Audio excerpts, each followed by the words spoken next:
আনহাতে মানকাছৰৰ কুচনিমাৰাত চাউল বিতৰণৰ অনিয়ম সুলভ মূল্যত দোকানীয়ে গ্ৰাহকক চাউল নিদিয়াৰ অভিযোগ উঠিছে। গ্ৰাহকৰ চাউল আত্মসাৎ কৰি বিক্ৰী কৰাৰ অভিযোগ উঠিছে। মোছাদ্দুৰ হুছেইনৰ বিৰুদ্ধে এই অভিযোগ তুলিছে ৰাইজে। চাউল বিতৰণৰ অনিয়মক লৈ লিখিত অভিযোগ খাদ্য বিভাগক। চাউল বিতৰণত এই গুৰুতৰ অভিযোগ উত্থাপিত হৈছে। দোকানীৰ বিৰুদ্ধে উত্থাপিত হৈছে অভিযোগ, ব্যাপক অনিয়মৰ অভিযোগ।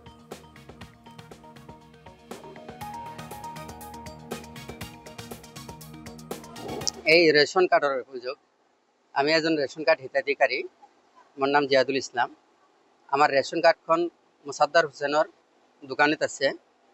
আমি অভিযোগ হল এই যে আমি যেতিয়া মোছাদ্দুৰ হুছেইনৰ ওচৰত চাউল বুলি যাওঁ, তেতিয়া কয় প্ৰথমতে টিপ দিয়া, ফিংগাৰ দিয়া, তাৰপিছত তুমি চাউল লৈ যোৱা। আমি ফিংগাৰ দিলোঁ, ফিংগাৰ দিয়াৰ পিছত সিয়ে কয় এতিয়া চাউল নাই, পিছবেলা আহি চাউলটো লৈ যাব, কালি আহি চাউল লৈ যাব, এতিয়া চাউল ষ্টকত নাই, চাউল আহি আছে, এনেকৈ কৈ থাকে। এনেকুৱা কৰোঁতে 10 তাৰিখ যেতিয়া পাৰ হৈ যায়, তেতিয়া কয় এতিয়াতো চাউল আহে নে পিছ মাহত নিব আর কি। ফির পিছ মাহত নিব বুলি কৈ আছে। আমাৰ ওচৰত যোনটো ফিংগাৰ দি কিনে আমাক এটা ৰিচিপ্ট দিয়ে, এই ৰিচিপ্ট কপিটো আমাৰ ওচৰত থাকি যায়। ইয়ে কৈ আছে ফিংগাৰ দিয়ে, ফিংগাৰ দিয়াৰ পিছত ইয়ে চাউল নিদিয়ে। ফিংগাৰ দিয়াৰ পিছত ইয়ে চাউল নিদিয়ে। আমি শুনা পালো যে সমবায় সমিতি আছে, সমিতিয়ে ঠিকে চাউলটো ঠিকে দিয়ে, সিয়ে কৈ আছে আমাক চাউল কম দিয়ে, চাউল কম দিয়ে কৈ আনি এনেকৈ আমাক কয়, কেতিয়াবা কয় পইচা লৈ যা। আমাক পইচা কিয় লাগে? পইচা নালাগে নহয়, আমাৰ চাউলহে লাগে।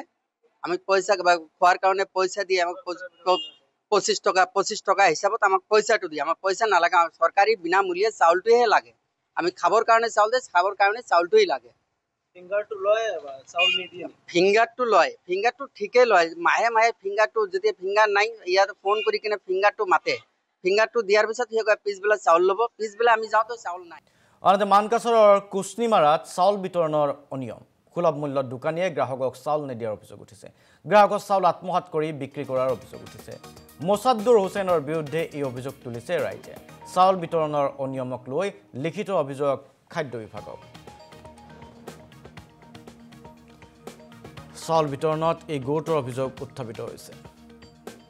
দোকানীৰ বিৰুদ্ধে উত্থাপিত হৈছে অভিযোগ, ব্যাপক অনিয়মৰ অভিযোগ।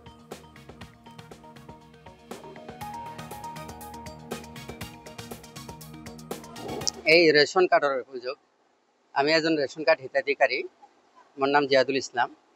আমাৰ ৰেশন কাৰ্ডখন মোছাদ্দুৰ হুছেইনৰ দোকানত আছে। আমি অভিযোগ হল এই যে আমি যেতিয়া মোছাদ্দুৰ হুছেইনৰ ওচৰত চাউল বুলি যাওঁ, তেতিয়া কয় প্ৰথমতে টিপ দিয়া, ফিংগাৰ দিয়া, তাৰপিছত তুমি চাউল লৈ যোৱা। আমি ফিংগাৰ দিলোঁ, ফিংগাৰ দিয়াৰ পিছত সিয়ে কয় এতিয়া চাউল নাই, পিছবেলা আহি চাউলটো লৈ যাব, কালি আহি চাউল লৈ যাব, এতিয়া চাউল ষ্টকত নাই, চাউল আহি আছে, এনেকৈ কৈ থাকে। এনেকুৱা কৰোঁতে 10 তাৰিখ যেতিয়া পাৰ হৈ যায়, তেতিয়া কয় এতিয়াতো চাউল আহে নে পিছ মাহত নিব আর কি। ফির পিছ মাহত নিব বুলি কৈ আছে। আমাৰ ওচৰত যোনটো ফিংগাৰ দি কিনে আমাক এটা ৰিচিপ্ট দিয়ে, এই ৰিচিপ্ট কপিটো আমাৰ ওচৰত থাকি যায়।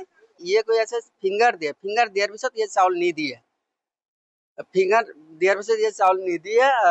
আমি শুনা পালো যে সমবায় সমিতি আছে, সমিতিয়ে ঠিকে চাউলটো ঠিকে দিয়ে, সিয়ে কৈ আছে আমাক চাউল কম দিয়ে, চাউল কম দিয়ে কৈ আনি এনেকৈ আমাক কয়, কেতিয়াবা কয় পইচা লৈ যা। আমাক পইচা কিয় লাগে? পইচা নালাগে নহয়, আমাৰ চাউলহে লাগে। আমি পইচা খোৱাৰ কাৰণে পইচা দিয়ে, আমাক 25 টকা হিচাপত আমাক পইচাটো দিয়ে। আমাক পইচা নালাগে, চৰকাৰী বিনামূলীয়া চাউলটোহে লাগে। আমি খাবৰ কাৰণে চাউল দিয়ে, খাবৰ কাৰণে চাউলটোই লাগে। ফিংগাৰটো লয়, ফিংগাৰটো ঠিকে লয়। মাহে মাহে ফিংগাৰটো, যেতিয়া ফিংগাৰ নাই ইয়াত ফোন কৰি কিনে ফিংগাৰটো মাতে। ফিংগাৰটো দিয়াৰ পিছত সিয়ে কয় পিছবেলা চাউল ল'ব, পিছবেলা আমি যাওঁতো চাউল নাই।